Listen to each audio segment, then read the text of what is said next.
সালোক সংশ্লেষণ বা ফটোসিনথেসিস প্রক্রিয়া উদ্ভিদের সবচেয়ে গুরুত্বপূর্ণ একটা প্রক্রিয়ার মধ্যে অন্যতম।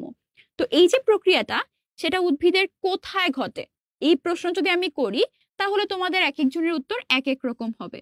যদি তোমরা বলো যে উদ্ভিদের কোন অঙ্গে এই প্রক্রিয়াটা হবে, তাহলে সবাই বলবে পাতাতে। কিন্তু আমি বলবো পাতা না, যে কোনো সবুজ অঙ্গেই হতে পারে, কিন্তু ম্যাক্সিমাম ক্ষেত্রেই সেটা পাতাতে হয়ে থাকে। তো এই যে পাতা, এটা তো একটা অঙ্গ।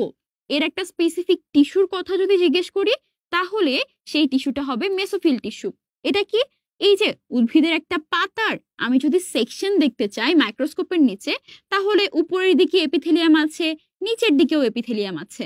মাঝের পুরো অংশটাই হচ্ছে গ্রাউন্ড টিস্যু, আর পাতার গ্রাউন্ড টিস্যুর নামই হচ্ছে মেসোফিল টিস্যু।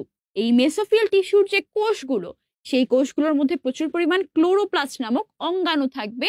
সেই ক্লোরোপ্লাস্ট নামক অঙ্গাণুর মধ্যেই কিন্তু আমাদের সালোক সংশ্লেষণ প্রক্রিয়াটা হবে।